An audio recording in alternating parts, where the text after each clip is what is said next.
Yo, what's going on, YouTube? And welcome back to Goal Line Hockey. It's your boy, Kevin Forte, and today we're taking a look at the latest news on the Patrick Kane front in terms of him potentially either staying or leaving the Chicago Blackhawks organization. Now, things have not necessarily looked great so far throughout the talks, or the lack thereof, in talks of a contract extension with the Blackhawks, and we've kind of heard this same story for a while now, but the story has kind of been the same in the fact that the Blackhawks may be looking to go in a new direction, which likely means that we will not see Patrick Kane staying with the Blackhawks long term. So if that's the case, well then where does he end up this summer? Because it sounds like there's a lot of reports out there that he could end up going to the East Coast. He may go further west. There's been a lot of reports for him being linked to multiple locations and teams that would be interested.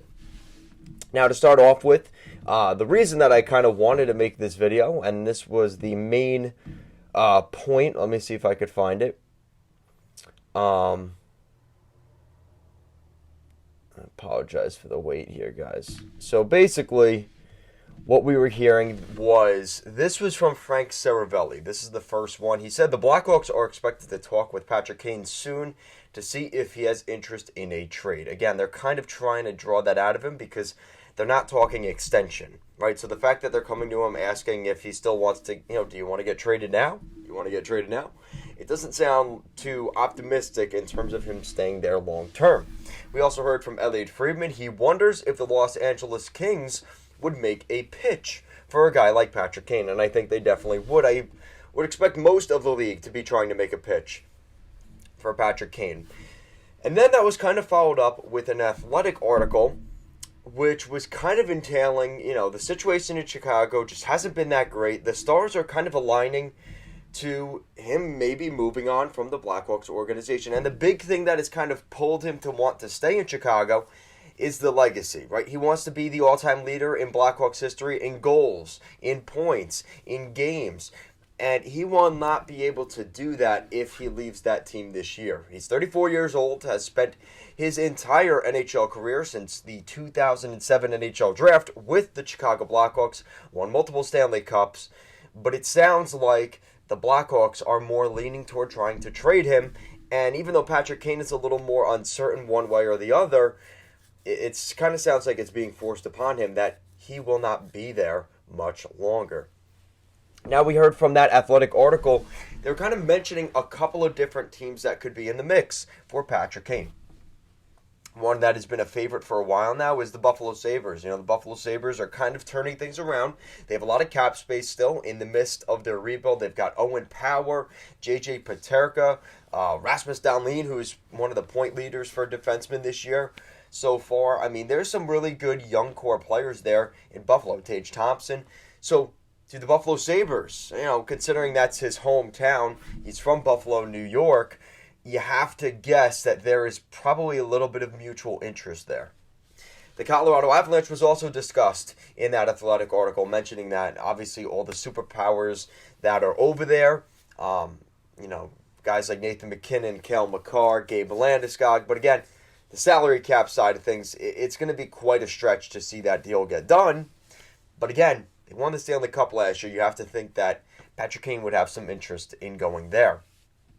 The Edmonton Oilers, just the prospect of playing with Leon Draisaitl and Connor McDavid, has to be something that Patrick Kane could be looking at. Now, I don't know what his thoughts are about playing in Canada. It tends to be a situation recently where a lot of American players tend to try to avoid Canada.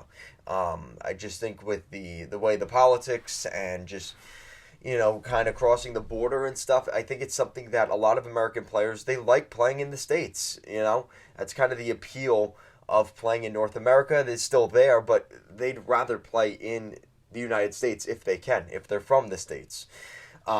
Again, doesn't go for everybody, but that's always something that's been brought up, especially over the last couple of years. So the Edmonton Oilers were on the list.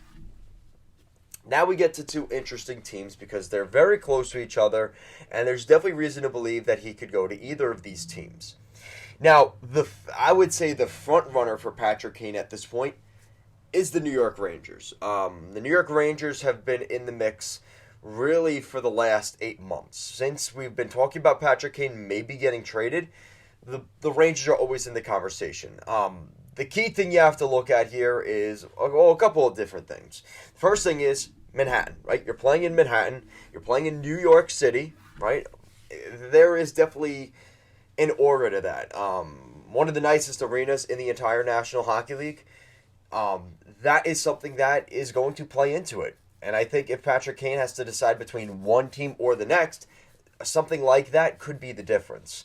Not to mention, on the ice, one of his, what some people call his quote-unquote soulmate in Artemi Panarin.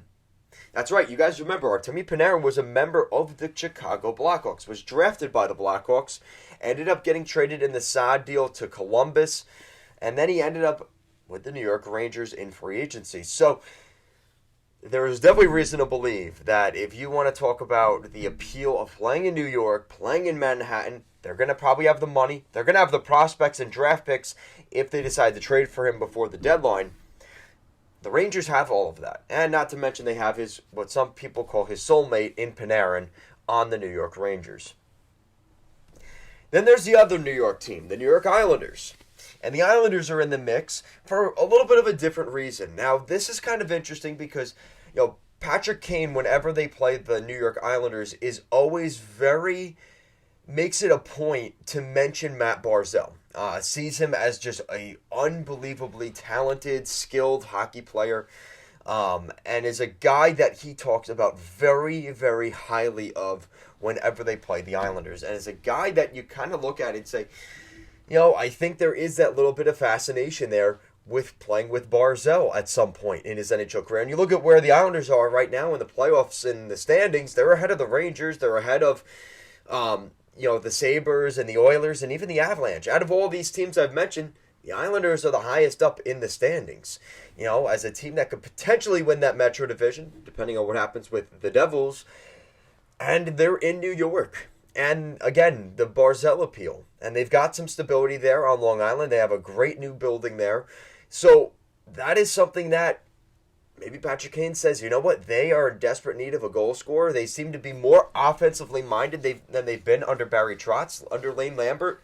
The Islanders' scoring has gone up exponentially. And I think that's something that, again, call me a homer as an Islander fan, it's hard not to see that appeal there, right? And Patrick Kane can be the star with the Islanders. And the Islanders have the money. They could give and dish out a big paycheck to Patrick Kane if he really wants it. And the Islanders have been in the mix for a long time. So for me to even say, to get myself too excited about the possibility of Patrick Kane coming here, I'm not going to do that. I'm not going to fall for that again. We've heard that story way too many times. Philip Forsberg and Nazem Kadri this past season. In the past, it's been Artemi Panarin, Johnny Gaudreau, Matt Duchene, Artemi Panarin. I think I mentioned him already. There are so many guys. If you go through the recent history of the Islanders, losing out on John Tavares, a guy that they had and let him go. There have been so many scenarios where the Islanders have not been able to land that big fish free agent or that big name trade asset at the deadline. We'll see. Maybe this is the year that the Islanders can do that. Kind of interesting, though. Like I said, the LA Kings have been in the mix, kind of for the same reason as the Rangers. It's the appeal of playing in California. It's a little warmer than New York in the wintertime. I don't know if he's necessarily cares about that, being from Buffalo and playing in Chicago. But those are things to consider as well. They've got the prospects. They've got the assets. They've got the spot for him in the lineup in LA. Again, there's definitely going to be a lot of suitors here for Patrick Kane. But I want to hear your guys' thoughts in the comment section down below. Where do you guys think Patrick Kane could end up? Because I think there are a lot of teams that would definitely love to have Patrick Kane in the fold. But let me know your guys' thoughts. As always, thank you so much for watching this video. And I will see you again next time.